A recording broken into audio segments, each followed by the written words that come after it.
I sat quietly in Dad's lawyer's office that Tuesday morning, watching my brother Tegan pace back and forth like a caged tiger. The overhead fan turned slowly, barely moving the thick August air that seemed to press down on all of us. Outside, I could hear the faint sounds of traffic, people going about their ordinary lives while ours was about to change forever. Dad had passed 3 weeks earlier, peacefully in his sleep at 78. The grief was still fresh, sitting heavy in my chest like a stone. But here we were already, dividing up what remained of his life. It felt wrong somehow, too soon. But Tegan had insisted we get it done quickly. My brother was 53, 2 years older than me. He wore an expensive suit that day, the kind with a designer label that cost more than most people's monthly rent. His shoes were polished to a mirror shine. Everything about him screamed success, from his perfectly trimmed hair to the gold watch that caught the light every time he checked the time. I wore a simple dress, navy blue, the same one I'd worn to Dad's funeral. It was comfortable and practical, which pretty much summed up my entire approach to life. The lawyer, Mr. Henderson, was an older gentleman with kind eyes behind wire-rimmed glasses. He'd known our father for 30 years, handled all his legal affairs. He cleared his throat and began reading from the documents in front of him. To my son Tegan, I leave my investment portfolio, my vintage car collection, and my primary residence in Miami Beach. Tegan's face lit up with each item. The investment portfolio alone was worth close to $2 million. The cars were another $300,000, easy. And the Miami Beach house, that beautiful 3-story property right on the water, was worth at least $1.5 million in today's market. Mr. Henderson continued reading. To my daughter Morgan, I leave the 8 rental properties in various locations throughout Florida. I nodded quietly. I'd expected something like this. Those rental properties had been Dad's first investments, made decades ago when he was just starting out. They were old, some of them in neighborhoods that had seen better days. Tegan had told Dad for years to sell them, that they were more trouble than they were worth. But Mr. Henderson wasn't finished. Tegan suddenly spoke up, his voice cutting through the quiet office like a knife. Actually, there's been a change. I looked at him, confused. Mr. Henderson glanced up from his papers, his brow furrowed. What kind of change, Tegan? My brother pulled out a folded document from his jacket pocket, sliding it across the desk to the lawyer. Dad made a revision last month. He wanted me to have all 8 rental properties as well. He knew I could manage them better, maximize their potential. Morgan was going to receive a small cash settlement instead. My heart sank. Not because of the money, though that stung too, but because it felt like Dad had chosen Tegan over me, had decided I wasn't capable or worthy of handling something important. Mr. Henderson examined the document carefully, his expression growing more troubled with each line he read. Tegan stood there with his arms crossed, a satisfied smile playing at the corners of his mouth. This appears to have your father's signature, Mr. Henderson said slowly. Though I must say, I'm surprised he didn't mention this to me. We spoke extensively about his estate planning, and he seemed quite firm in his original wishes. Dad trusted me to handle things, Tegan said smoothly. You know how forgetful he'd gotten toward the end?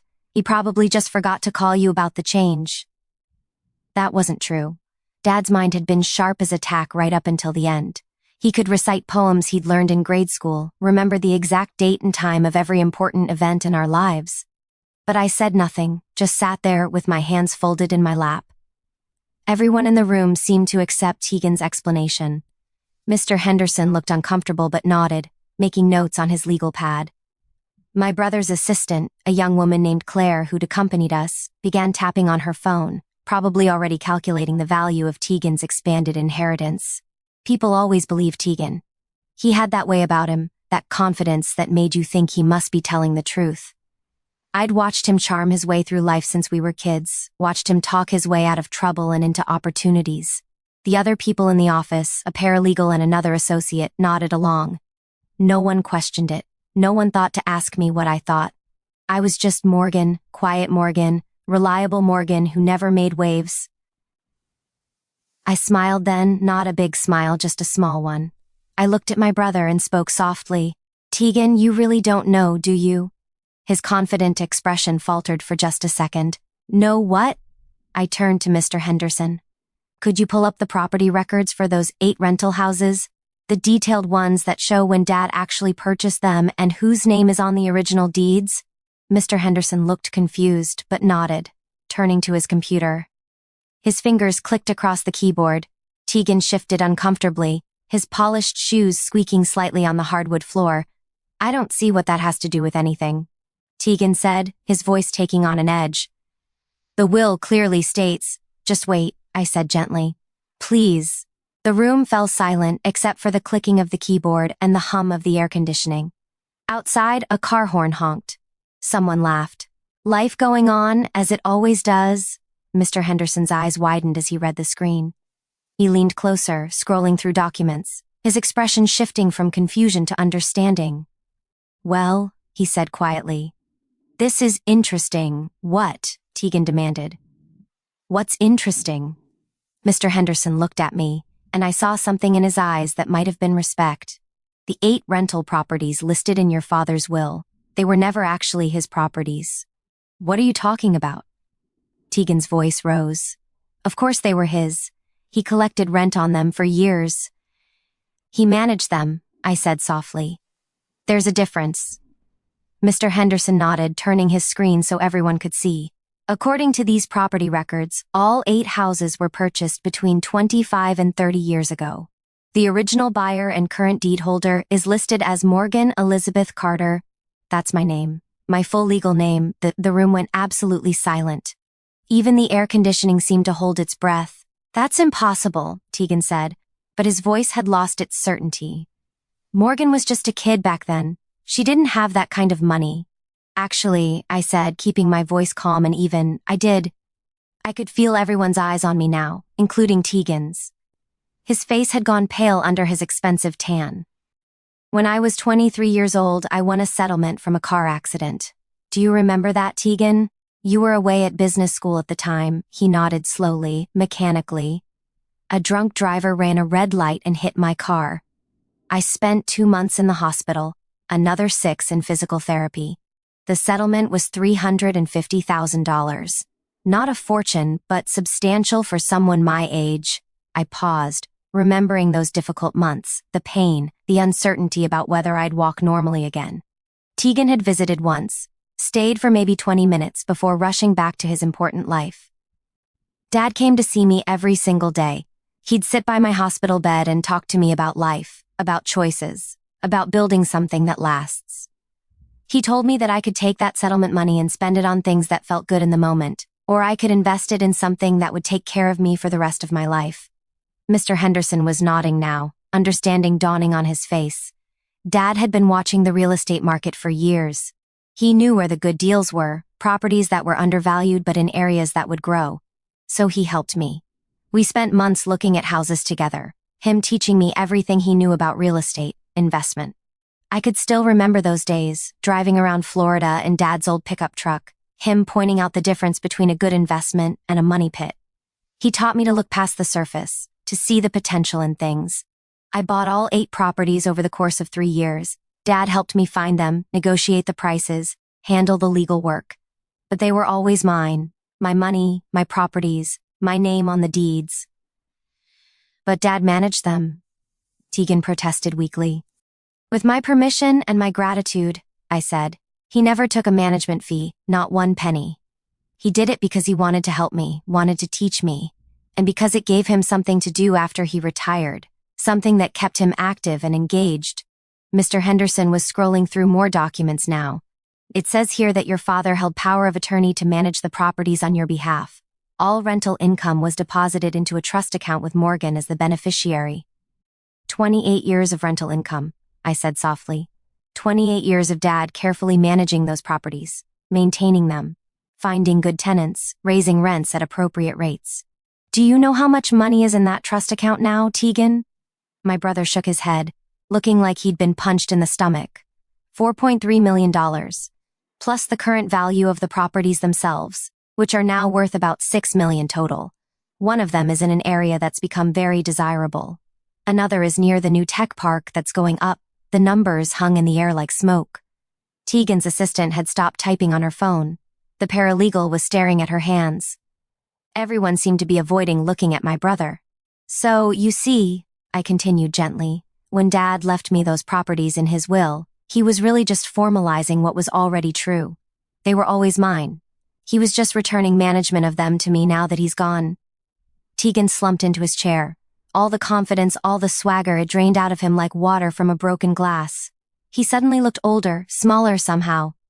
But the revised will, Mr. Henderson said, picking up the document Tegan had provided. This document claiming the properties should go to you. I reached into my purse and pulled out my phone. I opened it to a saved voice message and handed it to Mr. Henderson. I think you should listen to this. Mr. Henderson pressed play.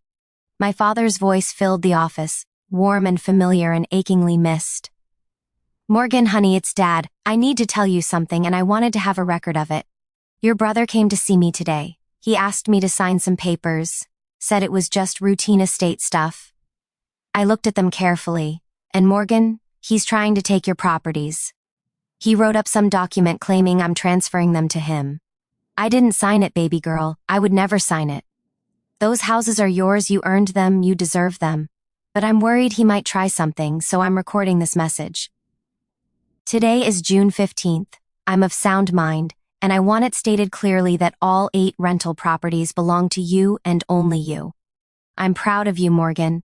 I've always been proud of you. The message ended. The silence that followed was deafening. Mr. Henderson set the phone down carefully, like it was made of glass.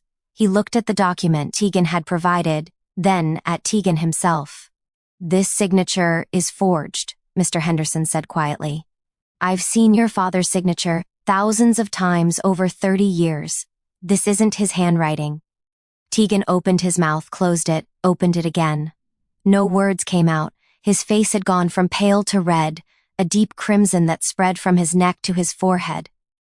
I think, Mr. Henderson continued, his voice taking on a professional coldness, that we need to discuss this matter further. Forging someone's signature on a legal document is a serious crime. It's called fraud, and in some cases it can be prosecuted as forgery of a will, which carries significant penalties. I didn't, Tegan started, but his voice cracked. You didn't think anyone would check, I said softly. You thought I'd just accept it, like I always accept things.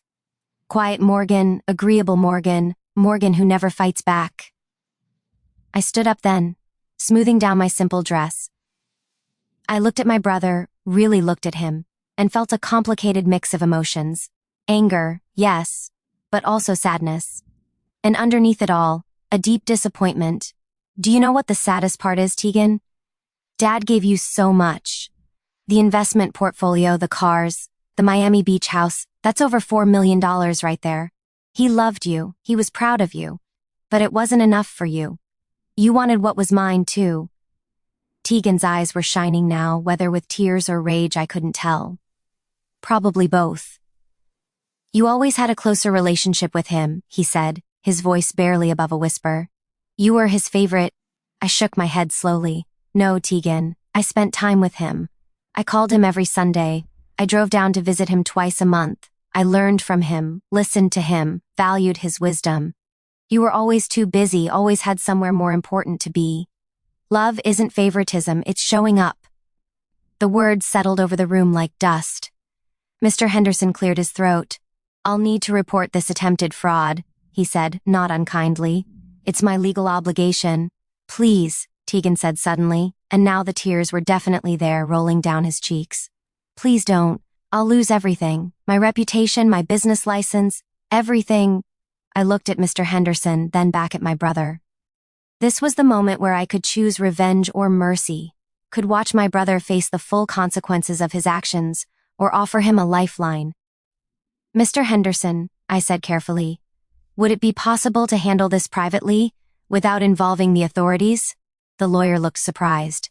Well, technically, since the fraud attempt was unsuccessful, and the rightful property owner, that's you, chooses not to press charges, I suppose we could keep this between us. But Miss Carter, you understand that what your brother did. I understand completely, I said. And Tegan understands too, don't you? My brother nodded frantically, wiping at his eyes with the back of his hand. All the polish, all the sophistication, it was gone now. He looked like a scared little boy. Here's what's going to happen, I said, surprised at the firmness in my own voice. Mr. Henderson will file the proper paperwork showing that the rental properties remain mine, as they always have been. The original will stands as Dad intended. You'll get your inheritance, Tegan, everything Dad actually left you, and we'll never speak of this again. Thank you, Tegan whispered. Morgan, thank you. I'm not finished, I said. I'm doing this because Dad would have wanted me to. He loved you, even if you couldn't see it. He gave you opportunities, education, capital to start your businesses. He believed in you. But Tegan, we're done. You and me, as brother and sister, we're done. I can't trust you anymore. I can't have you in my life. The words hurt to say, like pulling thorns from my skin, but they were necessary. Some betrayals are too deep to forgive, even if you choose not to seek revenge. Tegan's face crumpled. Morgan, please. You're my only family now. You should have thought about that before you tried to steal from me, I said, my voice catching slightly. Before you forged Dad's signature. Before you decided that your greed was more important than your integrity. I turned to Mr. Henderson. Please proceed with the original will. Send all my paperwork to my address. I'll handle the rental properties myself from now on, the way Dad taught me. Of course, Miss Carter, Mr. Henderson said, and there was definite respect in his voice now. I'll have everything prepared within the week. I picked up my purse, a simple leather bag that had been a gift from Dad 5 Christmases ago. It was worn but well made, like so many things he'd valued. Quality over flash, substance over show. Goodbye, Tegan, I said. I walked out of that office with my head high, leaving, my brother sitting there in his expensive suit, crying into his hands. Claire, his assistant, followed me out, stopping me in the hallway. Miss Carter, she said hesitantly. I just wanted to say, that was incredibly gracious of you. What you did in there, not pressing charges. I smiled at her, this young woman who probably looked up to my brother, who probably thought his success and confidence were things to aspire to. Grace isn't the same as weakness, I told her, and kindness isn't the same as stupidity. Remember that. She nodded, and I could see her processing this, filing it away for future reference. I drove home that day to my modest house in a quiet neighborhood. Nothing like Tegan's sprawling estate or Dad's beach property. It was a 3-bedroom ranch-style home, comfortable and paid off. I'd bought it 15 years ago with money from the rental properties, and it was exactly what I needed. That evening, I sat on my back porch with a glass of iced tea, watching the sun set over my small garden. The tomatoes were coming in nicely, and the roses I'd planted in memory of Mom were blooming. I thought about Dad, about all those days we'd spent together looking at properties, all those lessons he'd taught me. Not just about real estate, but about life, about character, about what really matters. He taught me that wealth isn't just money, it's security and peace of mind. He taught me that success isn't about impressing others, it's about building something solid and lasting. He taught me that family is important, but integrity is essential. The next few weeks were busy. I met with property managers, reviewed tenant agreements, inspected all 8 houses. They were in excellent condition, thanks to Dad's careful management. The tenants were happy, the rents were fair but profitable, and everything was documented perfectly. I found letters in Dad's files, letters he'd written to me over the years but never sent. They were full of pride and love, talking about how impressed he was with my patience and steadiness, how I'd taken his lessons and built something real. Tegan has the flash, one letter said, but you have the foundation. Flash fades, Morgan, but a good foundation lasts forever. I cried when I read that, sitting at Dad's old desk in the small office where he'd managed my properties for nearly 3 decades. I cried for him, for the relationship with my brother that was lost, for the complexity of families and love and disappointment. But I also felt grateful. Grateful that Dad had believed in me, had invested his time and knowledge into teaching me. Grateful that I'd been smart enough and humble enough to learn. Grateful that when the moment came to choose revenge or mercy, I'd chosen mercy. 6 months later, I received a letter in the mail. The return address was Tegan's, but the handwriting wasn't his. It was from Claire, his assistant. Dear Miss Carter, it read, I'm writing to let you know that your brother has entered a rehabilitation program. Not for substance abuse, but for what his therapist calls success addiction and entitlement issues. He asked me to tell you that he's working on himself, trying to understand why he did what he did. He doesn't expect forgiveness, but he wanted you to know he's trying to be better. Also, he wanted me to include this. Inside the envelope was a check. It was made out to me for $200,000. The note from Tegan was brief. This is the approximate value of the headache and betrayal I caused you. I know it doesn't make up for what I did, but it's all I can think to offer. Your brother, Tegan. I looked at that check for a long time. Part of me wanted to tear it up, to send it back with a note saying his money meant nothing. But I thought about what Dad would say. He'd probably tell me that accepting the gesture wasn't about the money, it was about allowing someone to make amends even if forgiveness wasn't on the table. I deposited the check. Then I donated the entire amount to a financial literacy program for young women, one that taught them about investing and building wealth. I made the donation in Dad's name. 3 years have passed now. I'm 54 years old, still living in my modest house, still managing my rental properties. The trust account has grown to over $5 million. I could retire tomorrow if I wanted to, but I enjoy the work, enjoy maintaining the legacy that Dad and I built together. I see Tegan occasionally, at community events or charity functions. We're polite to each other, cordial even, but we're not close. Maybe we never really were. He's remarried, seems more settled, less desperate to prove himself. I hope the therapy helped. I genuinely do. People often ask me if I regret being merciful, if I wish I'd pressed charges and made him face legal consequences. The answer is no, I don't regret it, because revenge would have given me a moment of satisfaction, but a lifetime of wondering if I'd become as petty as his betrayal. Instead, I have peace. I have security. I have the knowledge that I handled a difficult situation with grace and strength, that I honored Dad's memory not just by keeping what he helped me build, but by showing the kind of character he valued. The real inheritance Dad gave me wasn't money or property. It was wisdom, the wisdom to know the difference between confidence and character, between success and significance, between winning and doing what's right. I visit his grave every Sunday after church, bringing fresh flowers and sitting on the bench nearby. I tell him about the properties, about the tenants, about market conditions and maintenance issues. I tell him about my life, my friends, the book club I joined, the volunteer work I do at the community center.